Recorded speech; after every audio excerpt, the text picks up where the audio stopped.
और उस समय क्या ध्यान रखी जाने वाली और सावधानियां बरतने वाली बातें हैं, उन पर चर्चा करूं बहुत संक्षेप में।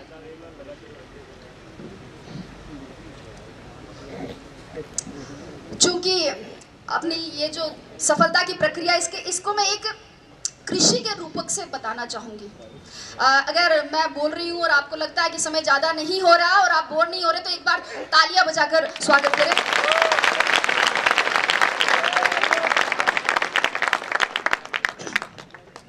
तो कृषि के रूपक से समझाना चाहूंगी, क्योंकि अब राजस्व विभाग से जुड़ गई हूँ, तो कृषि, बीज, फसल, पटवारी, गिरदावर, इनसे दिन भर सामना होता रहता है, तो उदाहरण भी वैसे ही देने लग गई हूँ। दोस्तों, किसी भी बीज के अंकुरण, उसकी वृद्धि, स्थायित्व, फल फूल सहित पूरा वृक्ष बनने में ही सफलता की प्रक्रिया निहित है। किसी भी बीज के अंकुरण के लिए सर्वप्रथम और सर्वाधिक महत्वपूर्ण योग्यता है उस बीज का अंकुरण योग्य होना। इसलिए सबसे पहले अपने अंदर झांके। एक बार एक पागल आईने में खुद को देखकर कह रहा था कि यार, इसको कहीं देखा लगता है। बहुत देर टेंशन में सोचने के बाद वह बोला, धत्तेरी की, अरे ये तो वही है जो उस दिन मेरे साथ बाल कटवा रहा था। तो ये तो खैर पागल था, लेकिन हम जैसे पढ़े लिखे और स्वस्थ चित्त व्यक्ति भी खुद को नहीं पहचानते हैं, अपने भीतर नहीं झांक पाते हैं। रास्ते में अगर कंकड़ी कंकड़ हो और अगर अच्छा जूता पहना हो तो उस पर चला जा सकता है, लेकिन एक अच्छे जूते में भी अगर कंकड़ हो तो रास्ता चाहे कितना ही बढ़िया क्यों ना हो, उस पर कुछ कदम चलना। मेरे कहने का मतलब इतना ही है कि पहले बाहर की चुनौतियों से पहले खुद की कमजोरियों से जीते, लड़े।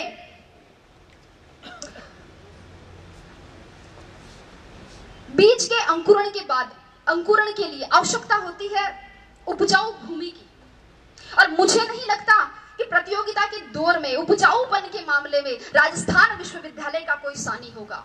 यहाँ का मार्गदर्शन आपके लिए सदैव पथ प्रदर्शक का कार्य करता रहेगा।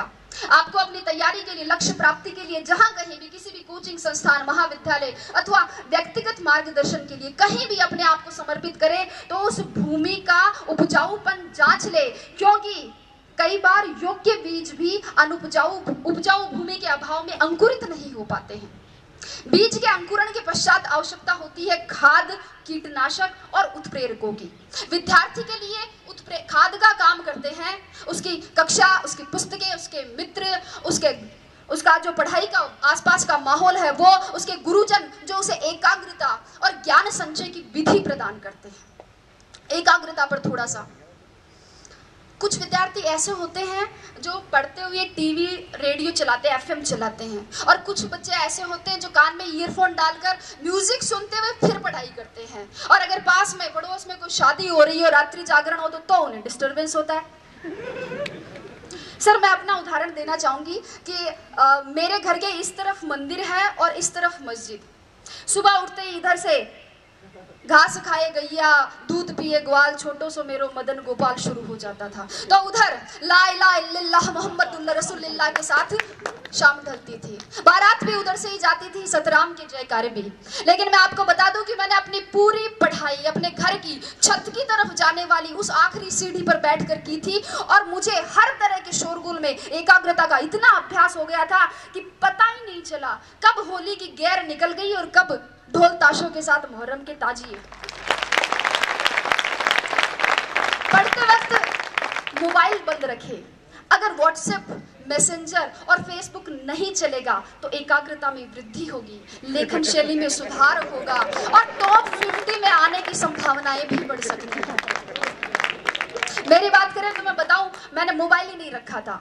यहाँ बैठे मेरे साथी इस बात के गवाह है कि मैंने एंड्रॉइड मोबाइल ओटीएस में आके खरीदा था, और अब व्हाट्सएप पर जुड़ने वाली मैं अपने बैच की आखिरी मेंबर थी। कीटनाशकों की बात करती हूँ इसके बाद। जिस प्रकार पौधे की जड़ों के दीमक और पत्तों के कीड़ा लग जाता है, उसी प्रकार एक विद्यार्थी के भी धैर्य के लालच का, मेहनत के आलस्य का, सादगी के विलासिता का और पढ़ाई के भटकाव का घुन लग ही जाता है। और ऐसे में अनुशासन ही वह कीटनाशक का कार्य करता है। मित्रों, अनुशासन ही वह औषधि है जो किसी भी लक्ष्य की प्राप्ति के लिए किए गए साधना के तपोबल के ओज को परिवर्धित कर देता है। इसलिए अपने आप को अनुशासित बनाएं, व्यवस्थित बनाएं, अपना खाना पीना जागना सोना ये सब संयत बनाएं। और इसके लिए गीता का एक श्लोक मेरी प्रेरणा रहा है कि युक्ताहार विहार से युक्त सर्वस्य चेष्टसु युक्त स्वप्नाम बोध से योगो भवति दुःखः। अर्थात अपना सोना जागना आहार विहार और अपनी चेष्टाएं ये संयत हो, उचित हो। और अगर आप इस अनुशासन को, इस औचित्य को बनाए रखते हैं तो आपके लक्ष्य की पवित्रता को सुरक्षा मिलती रहेगी। पौधे की वृद्धि के लिए आवश्यकता होती है डीएपी और यूरिया जैसे उत्प्रेरकों की। ये उत्प्रेरक भी दो प्रकार के होते हैं। एक तो वे जो पौधे में वृद्धि तो करते हैं किंतु उसमें ऐसे विकार उत्पन्न कर देते हैं जिन्हें हम आजकल सब्जियों और गेहूं में कीटनाशकों के दुष्प्रभाव के रूप में देखते हैं। और दूसरे वे उत्प्रेरक जो पौधे में प्राकृतिक हार्मोन्स को संतुलित करते हुए उसे स्वस्थ और लाभदायक वृद्धि प्रदान। विद्यार्थी के जीवन में भी दो प्रकार के उत्प्रेरक होते हैं। 2008 की परीक्षा में अंतिम रूप से चयनित नहीं होने पर मुझे किसी ने कहा कि तू तो केवी की नौकरी से संतोष कर ले, ये आरएस बनना तेरे बस की बात नहीं है। तो एक दूसरे मित्र ने कहा कि गिर को कर रे कंथड़ा हिरण कशो घी खाए, आंख चरे और पून भगे घोड़ा स्यू आगो जाए। कि हिम्मत कर, हुंकार भर, हिरण कौन सा घी खाता है लेकिन घोड़ों से आगे जाता है। एक था उत्प्रेरक और दूसरा था दुष्प्रेरण। दुष्प्रेरण ना स्वयं करे ना दूसरों के दुष्प्रेरण का शिकार हो, अपने मुकाम अपने उसूल खुद तय करे और हर बार लोगों की अपेक्षाओं पर खरा उतरने की कोशिश ना करे। एक बार रात के समय एक दुकानदार बंद करने वाला था कि एक कुत्ता उसके पास में आया। कुत्ते के मुंह में थैली थी और उसमें कुछ सामान की लिस्ट थी। दुकानदार ने थैली ली, उसमें सामान डाला, बाकी पैसे डाले और सामने रख दी। कुत्ते ने थैली मुंह में उठाई और चल दिया। दुकानदार से रहा नहीं गया, वह आश्चर्यचकित होकर कुत्ते के पीछे पीछे गया ये जानने के लिए कि इतने समझदार कुत्ते का मालिक कौन है।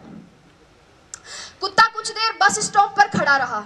बस आई, उसमें चढ़ गया। कंडक्टर पास आते ही उसने गर्दन आगे, बेल्ट में कुछ पैसे और घर का पता था। कंडक्टर ने उसे टिकट दे दी, बाकी पैसे बेल्ट में वापस रख दिए। जो ही अपना स्टॉप नजदीक आया, कुत्ता बस में आगे की तरफ आ गया और पूंछ हिलाकर इशारा किया।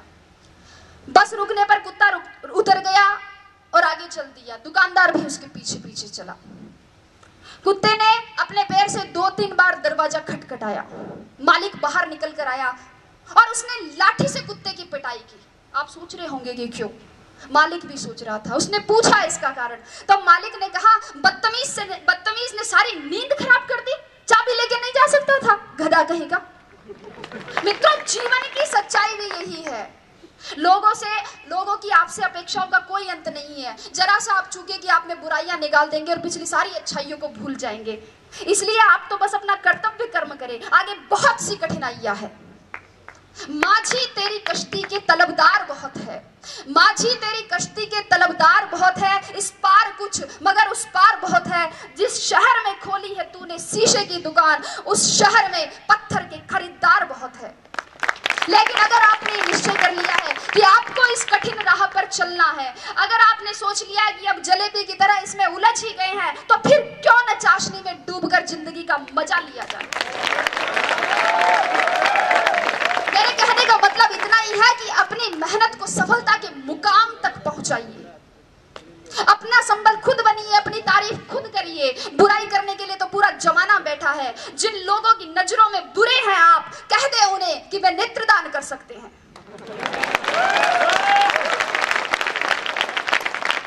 अपने आसपास के परिवेश में केवल उन्हीं तत्वों को प्रविष्ट होने की अनुमति दे जो सकारात्मक हो, विचारात्मक हो, बोधात्मक हो, सही दिशा देने वाले हो।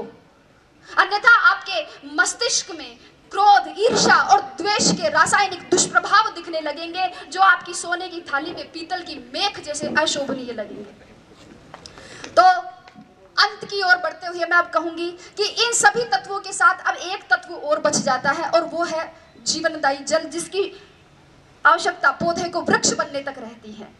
यह जल कहीं से भी पौधे को मिल सकता है, वर्षा से, ओस से, भूमिगत जल के स्वतः परासरण से, कुएं से, कुंड से, नल से, पाइप से, जहां से भी मिले ये मिलना चाहिए। और जल के समकक्ष विद्यार्थी के लिए रखा जा सकता है नियमित अध्ययन को। जब तक आपके सपनों की जड़ों को नियमित अध्ययन का पवित्र जल सींचता रहेगा, तब तक आपके सपनों के पंखों में उड़ान रहेगी, जुनून में जान रहेंगी, जड़ें जमीन से जुड़ी रहेंगी और नजरों में हदें आसमान रहेगी।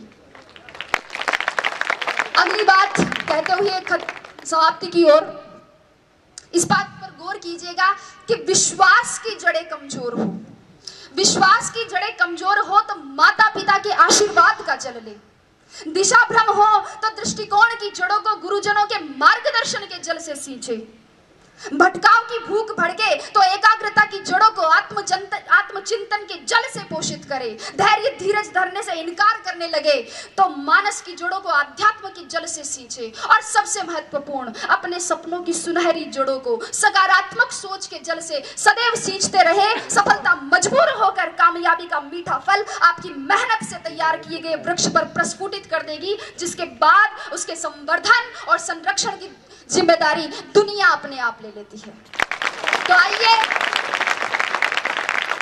तो आइए सफलता का प्रसाद पाने के लिए मेहनत के इस महायज्ञ में अपने श्रम की समीधा, धैर्य की धूप, अध्ययन की आहुति और लक्ष्य की लौ से अस्तित्व की अग्नि प्रज्वलित करते हैं और कुछ नया, कुछ मौलिक, कुछ बेहतर करने का संकल्प करते हैं। मैं आशा करती हूँ कि शीघ्र ही इस विश्वविद्यालय से आप में से ही कोई छात्र या छात्रा ऐसे इसी ही तरह अपनी सफलता की कहानी बांटे, अपने अनुभव बांटे, और मैं यहीं बैठकर सुनूं, गर्व करूं और कुछ नया सीखूं, और अगर हो सके तो चाय के साथ कंक्लूजन करते हुए वोट ऑफ थैंक्स दूं। तो मेरी शुभकामना बस इतनी ही है कि आपका पथ प्रशस्त हो, लक्ष्य उन्नत हो, गति आबाद रहे, संगच्छध्वम संवदध्वम संवो मनांसी जानताम का मूल मंत्र कभी विस्मृत ना हो। आप सबकी मेहनत, सबके संरक्षण, विश्वविद्यालय में आपकी प्रतिष्ठा, आपकी निष्ठा, आपके सृजन और सक्रिय नेतृत्व से संस्कारों की नींव पर समर्पण के खंभों के सहारे सौम्यता के साथ खड़ा ये राजस्थान विश्वविद्यालय का महल अपनी आस्था और विश्वास के साथ सदैव पुष्पित और पल्लवित होता रहे। इसी के साथ धन्यवाद, बहुत बहुत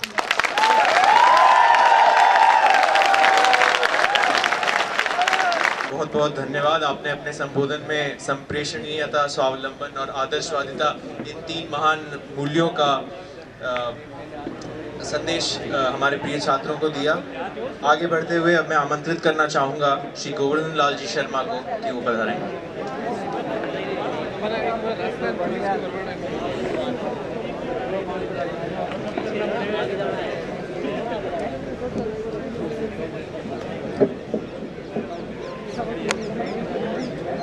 श्रद्धेय मंच, सम्मानीय श्रोताओं, राधिका के बाद का संबोधन निश्चित रूप से चुनौतीपूर्ण है।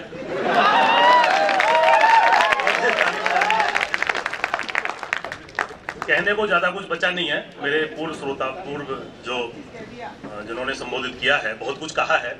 मैं जो अनछुए पहलू हैं जिन पर कम बात हुई है उस पर अपना फोकस करूंगा। तीन बातें मैं आपके साथ शेयर करूंगा। पहला प्लान बी, दूसरा इंटीग्रेटेड अप्रोच और तीसरी प्रैक्टिकल अप्रोच। चूंकि आजकल का जो आरएस का परीक्षा का पूरा पैटर्न है वो एक त्रिवर्षीय, पंचवर्षीय योजना की तरह है और बहुत मुश्किल होता है धैर्य रखना, क्योंकि हमारे अनिल जी ने कहा कि it's A examination of patience, यह धैर्य की परीक्षा है। तो हमें एक वैकल्पिक कैरियर के रूप में निश्चित रूप से एक विकल्प रखना चाहिए। ऐसा विकल्प आप रखें जो अपनी आरएस की और जो भी सिविल सर्विसेज की आप तैयारी कर रहे हैं उसका सिलेबस उसके साथ मैच करे। कोई बैंकिंग का एग्जाम हो, कोई एसएससी का एग्जाम हो, कोई इस तरह का एग्जाम हो जिसमें जीके आए और बहुत सारी चीजें आए जो सिविल सर्विसेज की तैयारी में आपको हेल्पफुल करें। दूसरी बात, इंटीग्रेटेड अप्रोच। आपके 3 चरणों की परीक्षा ये अलग अलग नहीं है, मैं इसे बिल्कुल सेपरेट करके नहीं देखता हूं। ये इंटीग्रेटेड है, प्रीलिम्स, मेन और इंटरव्यू। चूंकि आपका जो सिलेक्शन है, आपकी जो मेरिट है, वो मेन एग्जाम और इंटरव्यू के मार्क्स पर डिपेंड करती है, उसी से आपकी मेरिट बनती है।